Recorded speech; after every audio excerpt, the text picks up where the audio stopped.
নমস্কার, আপনারা দেখছেন দ্য ইন্ডিপেন্ডেন্ট বেঙ্গল। আমি শিবম। পদত্যাগ করলেন কানাডার প্রেসিডেন্ট জাস্টিন ট্রুডো এবং এই পদত্যাগের পর আন্তর্জাতিক স্তরে ডোনাল্ড ট্রাম্প এবং নরেন্দ্র মোদীর প্রভাব কিন্তু আরো একবার প্রতিষ্ঠিত হলো। জাস্টিন ট্রুডো শেষ কয়েক মাসে যাদের সঙ্গে সব থেকে বেশি লড়াই করার চেষ্টা করেছিলেন তার মধ্যে দুজন নিঃসন্দেহে নরেন্দ্র মোদী এবং ডোনাল্ড ট্রাম্প। ডোনাল্ড ট্রাম্প ক্ষমতায় আসার আগেই কার্যত ট্রুডোকে একের পর এক হুঁশিয়ারি দেয়, আর শেষ এক মাস ধরে ভারতের সঙ্গে কানাডা যেভাবে লড়াই করেছে তা নিঃসন্দেহে জাস্টিন ট্রুডোর যে পার্টি সেই পার্টির এমপিরাই কিন্তু ভালোভাবে মেনে নেয়নি। আপনারা জানেন প্রসঙ্গত পান্নু ইস্যুতে দিনের পর দিন কানাডার সঙ্গে ভারত কিন্তু রীতিমতো লড়াই করে এবং সেই লড়াই নিয়ে আন্তর্জাতিক স্তর কার্যত উত্তপ্ত হয়ে ওঠে। কিছুদিন আগে ভারত প্রায় 6 জন কূটনীতিবিদকে কিন্তু ভারতবর্ষ কানাডা থেকে ফিরিয়ে আনে, আর এরপরে একের পর এক ড্রাস্টিক্যাল সিদ্ধান্ত কিন্তু জাস্টিন ট্রুডো সরকার নিয়ে যাচ্ছিল।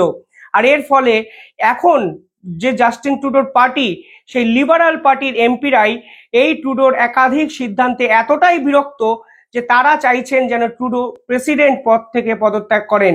আর সব মিলিয়ে কালকের এক ইমোশনাল স্পিচে জাস্টিন ট্রুডো পরিষ্কার জানালেন তিনি পদত্যাগ করছেন এবং পার্টির যে নির্দিষ্ট পদ সেখান থেকেও তিনি রিজাইন করার জন্য প্রস্তুত। Over the holidays, I've also had a chance to reflect and have had long talks with my family about our future. Throughout the course of my career, any success I have personally achieved has been because of their support and with their encouragement. So last night over dinner, I told my kids about the decision that I'm sharing with you today. I intend to resign as party leader, as Prime Minister, after the party selects its next leader through a robust, nationwide, competitive process. এই কানাডাকে নিয়ে ভারতবর্ষের জয়শঙ্কর ঠিক এক মাস আগে একটি press conference করেছিলেন। Press কনফারেন্সে Canada সরকারকে কার্যত ধুয়ে দিয়েছিলেন সেদিন ভারতবর্ষের বিদেশ মন্ত্রী। তিনি বলেছিলেন কিসের জন্য পান্নুকে সহায়তা করছে কানাডা সরকার এবং দিনের পর দিন এই খালিস্তানি মুভমেন্টকে কানাডা কেন প্রশ্রয় দিচ্ছে। যারা ভারতের মোস্ট ওয়ান্টেড তালিকায় আছে তাদেরকে ফিরিয়ে দিক কানাডা। কানাডার এই যে স্টান্ট এ কিন্তু ভারতবর্ষ কোনোভাবেই মেনে নেয়নি। অর্থাৎ ভারতীয় একাধিক নাগরিককে কানাডার বংশদূত করে কানাডার নাগরিকত্ব দিয়ে দিনের পর দিন ভারত বিরোধী মন্তব্য করা, ভারতের বিপক্ষে বিভিন্ন রকম ষড়যন্ত্রমূলক কার্যকলাপকে প্রশ্রয় দেওয়া, নিঃসন্দেহে ভারতবর্ষ কিন্তু কানাডা সরকারের তীব্র বিরোধিতা করে। এই ট্রুডোকে নিয়ে ভারত সরকার একটি প্রেস রিলিজও করেছিলেন এক মাস আগে। সেখানে তিনি বলেন জাস্টিন ট্রুডো কিন্তু একমাত্র রেসপন্সিবল বর্তমানে কানাডা এবং ভারতের সম্পর্কের অবনতির জন্য। অর্থাৎ শুধুমাত্র পান্নু ইস্যু নয়, একাধিক ইস্যুতে ভারতের সঙ্গে কানাডা সরকার এবং জাস্টিন ট্রুডো দিনের পর দিন লড়াই করে গেছেন।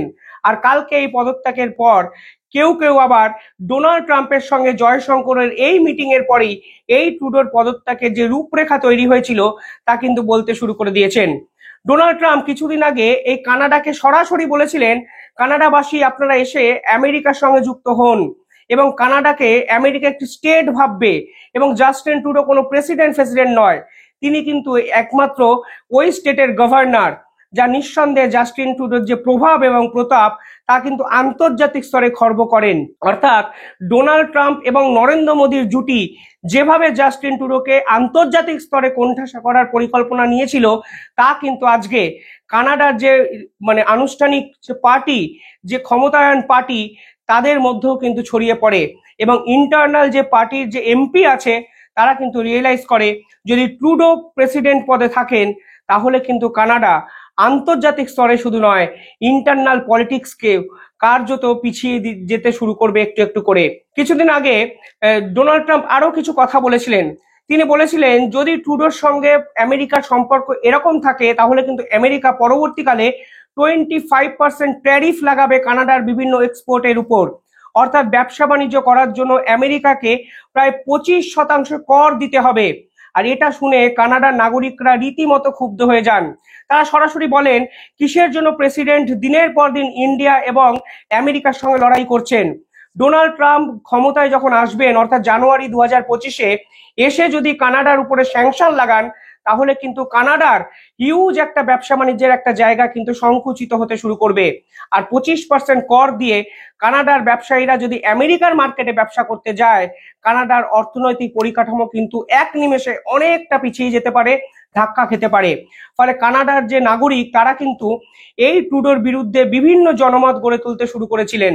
আর বর্তমানে ট্রুডোর যে পার্টি অর্থাৎ শাসক দল তারাও রিয়েলাইজ করলেন যদি ট্রুডো ক্ষমতায় থাকে এবং প্রেসিডেন্ট পদে থাকে তাহলে কিন্তু কানাডা সব দিক থেকে আদতে কোণঠাসা হয়ে পড়ছে। ভারতবর্ষ সরাসরি কানাডা সরকারের বিপক্ষে একাধিক কথা বলেছিলেন এবং যে কথাগুলো বলেছিলেন তা কিন্তু অফিসিয়াল কথা, কোনো বিদেশ সচিব বলেননি। খোদ জয়শঙ্কর বলেছিলেন কিসের জন্য তোমরা ভারতের মোস্ট ওয়ান্টেড যারা আছেন তাদেরকে নাগরিকত্ব দিচ্ছ, কিসের জন্য তাদের পাসপোর্ট তোমরা দিয়ে যাচ্ছ, কিসের জন্য তাদেরকে অ্যালাউ করছো তোমাদের দেশে। শুধু তাই নয়, পরবর্তীকালে তোমরা নাগরিকত্বই বা কেন দিচ্ছ, কেনই বা হিন্দু মন্দির আক্রমণের পর তোমরা কোনো গুরুত্বপূর্ণ ভূমিকা পালন করনি, কেন তোমাদের পুলিশ দিনের পর দিন সংখ্যালঘুদের উপর অত্যাচার করছে, অথচ যারা কানাডায় বসে খালিস্তানি মুভমেন্টকে বাঁচিয়ে ভারতকে অশান্ত করছে তাদের বিপক্ষে কোনো পদক্ষেপ নিচ্ছে না। অর্থাৎ একাধিক ইস্যুতে ভারত এবং কানাডা সরকারের যে সম্পর্ক তা কিন্তু তলান্তে গিয়ে পৌঁছায়, যেখানে ভারত বলছে একমাত্র জাস্টিন ট্রুডোই ছিল রেসপন্সিবল পার্সন সম্পূর্ণ এই ঘটনার পর। কানাডা সরকারও পাল্টা একাধিক উপায়ে ভারতবর্ষকে কোণঠাসা করার চেষ্টা করে। কিন্তু আজকের দিনে দাঁড়িয়ে নৈতিক জয়, কূটনৈতিক জয় যেভাবেই আপনারা ব্যাখ্যা করুন তা কিন্তু ভারতেরই হলো, যা পূর্ণভাবে আপনি যদি আরো ডিটেলিং এ ভাবেন দেখবেন যে ডোনাল্ড ট্রাম্পের ক্ষমতায় আসার পর এই জাস্টিন ট্রুডোর কবরে শেষ পেরেকটা কিন্তু পুঁতে দেওয়া হলো আন্তর্জাতিক স্তরে। আর এখানেই প্রশ্ন হলো এর পরেও কি শিখবেন না মোহাম্মদ ইউনূস? জাস্টিন ট্রুডো কি চেয়েছিলেন জানেন? জাস্টিন ট্রুডো চেয়েছিলেন তার সরকারের যাবতীয় ব্যর্থতা ভারতবর্ষ এবং আমেরিকার দিকে ঘুরিয়ে দিতে। প্রথমে শেষ 3 মাসে তিনি ভারতের বিপক্ষে একাধিক স্টেটমেন্ট দিয়েছেন, নরেন্দ্র মোদীর বিপক্ষে কথা বলেছেন এবং ভারত সরকারের একাধিক পলিসি নিয়ে কথা বলেছেন, কিন্তু নিজের দেশের যে অবস্থা সেই অবস্থার কিন্তু বিন্দু মাত্র উন্নতি তিনি করতে পারেননি। শুধুমাত্র ভারত সরকারের বিরোধিতা করে তিনি দেশের মানুষের কাছে হিরো সাজতে চেয়েছিলেন। এর ফলে তার পার্টি এবং সাধারণ নাগরিকদের কিন্তু চক্ষু শূল হতে শুরু করেছিলেন ট্রুডো। অবশেষে তার পদত্যাগপত্র, যেখানে তিনি ইমোশনাল স্পিচ দিয়ে আবার বলেছেন আই এম এ ফাইটার, অর্থাৎ আমি ফিরে আসতেই পারি। কিন্তু বিশ্বাস করুন কানাডার পরবর্তী নির্বাচন হবে অক্টোবরে 2025-এ। মার্চ অব্দি অফিসিয়ালি তিনি প্রেসিডেন্ট থাকবেন। মার্চের পর তার পার্টি নতুন এক প্রেসিডেন্ট কিন্তু বেছে নেবেন। কোনো অবস্থাতেই তিনি ফাইট করে বিশাল কিছু পরিবর্তন করে ফের একবার মসনদে বসবেন এই সম্ভাবনা কিন্তু আগামী 2-3 বছরে অন্তত দেখা যাচ্ছে না। ফলে আন্তর্জাতিক স্তরে নরেন্দ্র মোদী জয়শঙ্করের সঙ্গে ডোনাল্ড ট্রাম্পের জুটি যদি একসঙ্গে কাজ করে তাহলে একের পরে এক শত্রু, কার্যত ডিপ্লোম্যাটিক যারা শত্রু তারা কিন্তু এইভাবেই শেষ হয়ে যাবে বলে অনেকে মনে করেন। এই ট্রুডোর বিপক্ষে কিন্তু ইলন মাস্কও সরাসরি কথা বলেছিলেন। ইলন মাস্ক সরাসরি এই ট্রুডোর যে পতন হবে তা কিন্তু আগাম প্রেডিক্ট করে দেন। তা নিয়ে টুইটার কিন্তু কার্যত ফেটে পড়েছে এবং ইলন মাস্ক যা চাইছেন দিনের পর দিন সেইটাই বিশ্ব মানচিত্রে হয়ে যাচ্ছে, সেটাও কিন্তু অভূতপূর্ব এবং নজিরবিহীন। এবার ট্রুডোর পাশাপাশি বাংলাদেশের বর্তমান চিত্রটা ভাবুন। ট্রুডো কি চেয়েছিলেন? ট্রুডো চেয়েছিলেন ভারত বিরোধিতা করে নিজের দেশের মানুষদের কাছে হিরো হতে, কিন্তু কানাডার শিক্ষিত মানুষরা কিন্তু ট্রুডোর এই চালটাকে ধরে ফেলে। তারা বুঝতে পারে নিজেদের দেশের ব্যর্থতাকে তিনি আন্তর্জাতিক স্তরে ভারত বিরোধিতা করে দেশ নায়ক হতে চাইছেন, ভগবান হতে চাইছেন। ফলে দেশের মানুষ কিন্তু তার বিরুদ্ধে জনমত গড়ে তুলতে শুরু করে দিয়েছিলেন। এবার বাংলাদেশের মোহাম্মদ ইউনূস তার সমন্বয়ক উপদেষ্টারাও কিন্তু একই কাজ করে যাচ্ছেন শেষ 4 মাস ধরে। অর্থাৎ সংস্কারের নাম করে যে চেয়ারে মোহাম্মদ ইউনূস বসেছেন, আজকে প্রায় 130 থেকে 40 দিন পরে এসে মোহাম্মদ ইউনূস কি দেশের মানুষকে বলতে পারবেন ঠিক কোন কোন জায়গায় তিনি সংস্কার করেছেন? আপনি যদি পার্ট বাই পার্ট হিসাব করেন একদম Canada similar story.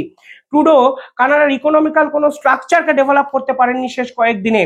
Mohammad Yunus কিন্তু বাংলাদেশের অর্থনৈতিক যে পরিকাঠামো সেটাকেই কার্যত ভেঙে চুরে গুড়িয়ে দিয়েছেন।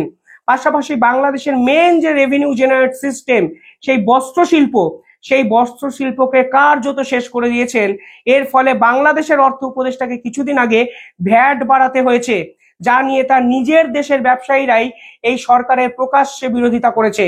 অর্থাৎ ট্যাক্স বাড়াচ্ছেন মোহাম্মদ ইউনূস সরকার দেশের রেভিনিউ জেনারেট করার জন্য, কিন্তু সাধারণ মানুষদের জন্য তিনি শেষ 3 থেকে 4 মাসে কি করেছেন তার কিন্তু হিসাবেই মোহাম্মদ ইউনূস সরকার কিন্তু জনসমক্ষে এসে দিতে পারবেন না। পাশাপাশি ক্ষমতায় আসার আগে তিনি ছাত্রদের পাশে থাকবেন, জব ক্রিয়েট করবেন, চাকরি বাকরি হবে, এমন এক বাতাবরণ সৃষ্টি করেছিলেন যেন হঠাৎ করে স্বর্গ থেকে কোনো ভগবান এসে বাংলাদেশকে সম্পূর্ণভাবে বদলে দেবেন। আজকে 4 মাস পরে এসে বাংলাদেশের যারা ভিডিও দেখছেন তারা একবার বলুন ঠিক কোন সেক্টরে, ভারত বিরোধিতা ছাড়া কোন সেক্টরে মোহাম্মদ ইউনূস এমন কিছু করে দিয়েছেন যার জন্য বাংলাদেশ বিশ্ব মানচিত্রে কয়েক ধাপ এগিয়ে গেছে। নতুন কলকারখানার কোনো ঘোষণা তিনি করতে পারেননি, অর্থনৈতিকভাবে পরিকাঠামো উন্নতি তিনি করতে পারেননি। উল্টে বাংলাদেশের যে বিশ্ববিদ্যালয়ের তালিকা নতুনভাবে প্রকাশ পেয়েছে সেখানে কিন্তু ক্রমশ পিছনের সারিতে সরতে শুরু করে দিয়েছে ঢাকা বিশ্ববিদ্যালয়ের মতো সর্ববৃহৎ বিশ্ব প্রতিষ্ঠানগুলো। কিন্তু সব শেষে যদি শিক্ষা দেখেন, যদি স্বাস্থ্য দেখেন, যদি অর্থনৈতিক পরিকাঠামো দেখেন, যদি আইন শৃঙ্খলা দেখেন, তাহলে দেখবেন মোহাম্মদ ইউনূস যেভাবে ব্যর্থ হয়েছে তা একদম সিমিলার কানাডার এই প্রেসিডেন্ট জাস্টিন ট্রুডোর মতোই। আর আন্তর্জাতিক স্তর যেভাবে ডোনাল্ড ট্রাম্প এবং নরেন্দ্র মোদীকে রেসপন্স করতে শুরু করেছে, যেভাবে লড়াইগুলো চোখের সামনে বিরোধীদের শেষ হয়ে যাচ্ছে, সেখানে মোহাম্মদ ইউনূসের যে লড়াই আর কয়েকদিনের মধ্যেই ফুরিয়ে যাবে তা কিন্তু নিশ্চিতভাবে বলা যায়। যদি আমেরিকা হঠাৎ করে বাংলাদেশের উপর 25% ট্যারিফ ঘোষণা করে তাহলে এই বাংলাদেশ কিভাবে চলবে? বাংলাদেশের একাধিক ব্যবসা বাণিজ্য আমেরিকার সঙ্গে বিভিন্ন ইস্যুতে কিন্তু লেনদেন সম্পর্ক একটা জড়িয়ে আছে। কিন্তু যদি 20% এই ট্যারিফ ডোনাল্ড ট্রাম্প এসে ঠিক কানাডার মতো ঘোষণা বাংলাদেশের উপর করে ফেলে, তাহলে মোহাম্মদ ইউনূস ঠিক কোথায় যাবেন এই প্রশ্ন কিন্তু আমার থেকে গেল।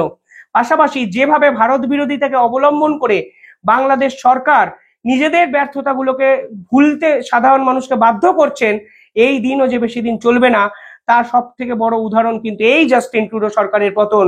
কারণ এই ট্রুডো কিন্তু ভেবেছিলেন সাধারণ মানুষকে ভুলিয়ে রাখা যায়।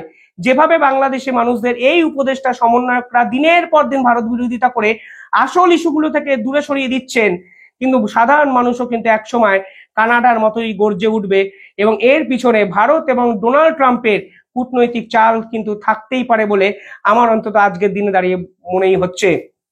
পাশাপাশি আইন শৃঙ্খলার উন্নতি তো হয়নি, ধর্ম নিয়ে মারপিট, সাধারণ মানুষের কাছে 1000 টাকা যদি আজকে তুলে দেন খাওয়ার মতো তাদের হাতে জিনিসপত্র সবজিপাতি কিন্তু আপনাদের হাতে মানে তারা কিনতে পারছেন না। পাশাপাশি একাধিক ইস্যুতে ভারতের উপর ডিপেন্ডেন্সি কিন্তু বাড়িয়ে ফেলেছে বাংলাদেশ সরকার। 50 টন চাল, দুধ, ডিম, একের পর এক জিনিস ভারতের থেকে এখন অনেক বেশি মাত্রায় কিনতে হচ্ছে ইউনূস সরকারকে। অথচ মিডিয়ার সামনে ভারত বিরোধী কথাবার্তা বলা, কিন্তু বাস্তবের মাটিতে দেখা যাচ্ছে ভারত যদি সহায়তা না করে তাহলে এই বাংলাদেশের এই ঘর সংসারই বন্ধ করে পাত্তা গুটিয়ে ফেলতেন মোহাম্মদ ইউনূস। তথ্য বলছে 94% বিভিন্ন ইস্যুতে এখনো বাংলাদেশ সরকার কিন্তু ভারতের উপর ডিপেন্ড করে আছে। জাস্টিন ট্রুডো যেভাবে ভারতের বিভিন্ন মানে ছাত্রছাত্রী নিয়ে কানাডার বিশ্ববিদ্যালয়গুলো চালান, সেই ডিপেন্ডেন্সি যেমন কানাডা সরকারকে ইকোনমিক্যালি বেনিফিটেড করছে, ঠিক একই রকম ভাবে ইকোনমিক্যালি কিন্তু বেনিফিটেড বাংলাদেশও হয় ভারতের থেকে। কিন্তু যেভাবে ইউনূস সরকারের পলিসি কার্যত প্রকাশ্যে ভারত বিরোধিতা করা এবং প্রকাশ্যে পাকিস্তানের মৌলবাদকে সমর্থন করে বাংলাদেশকে পাকিস্তান বানানোর চেষ্টা করা হচ্ছে, যাতে ডোনাল্ড ট্রাম্প এবং নরেন্দ্র মোদী জানুয়ারির পরে ভালোভাবে মেনে নেবে না, অন্তত জাস্টিন ট্রুডোর এই পতনের পর কিন্তু আরো একবার আন্তর্জাতিক স্তর বুঝতে শুরু করে দিল। কোথায় পালাবেন মোহাম্মদ ইউনূস? আপনি হয়তো দেশ ছেড়ে পালিয়ে বেঁচে যাবেন, কিন্তু আপনার তৈরি করা এই সকল উপদেষ্টা সমন্বয়করা ঠিক কোথায় পালাবেন? যেভাবে আইন শৃঙ্খলা বিচার ব্যবস্থাকে আপনি নিজের ইচ্ছা মতো ব্যবহার করে সাধারণ মানুষকে ভোগান্তির শিকার করলেন, তারা যদি আপনাকে ঘিরে ধরে আপনারা ঠিক কোথায় পালাবেন সেই প্রশ্ন কিন্তু আপনার কাছে উত্তর নেই। ফলে সব মিলিয়ে ট্রুডোকে দেখে পারলে শিখুন মোহাম্মদ ইউনূস, মোদী এবং ডোনাল্ড ট্রাম্পের সঙ্গে লড়াই করার পরিণাম যে কি হতে পারে তা মালদ্বীপ দেখেছে, তার জাস্টিন ট্রুডো দেখালেন। এর পরের পালা কি মোহাম্মদ ইউনূসের? এই প্রশ্ন কিন্তু আন্তর্জাতিক স্তর তুলতে শুরু করে দিয়েছে। আপনারা কি ভাবছেন? কমেন্টে জানাবেন আপনাদের উত্তর। আর যেভাবে ভারতের ডিপ্লোম্যাসি এবং ডোনাল্ড ট্রাম্পের একাধিক কর্মকাণ্ড মিলে আন্তর্জাতিক স্তরে নতুন প্রভাব শুরু হয়েছে, তাতে নিঃসন্দেহে ভারতবাসী হিসাবে আপনারা গর্বিত অনুভব করতেই পারেন। পাশাপাশি মোহাম্মদ ইউনূসের মতো ফ্যাসিবাদী সরকারের পতন যে অবশ্যম্ভাবী তা কিন্তু এক বাক্যে বলাই চলে।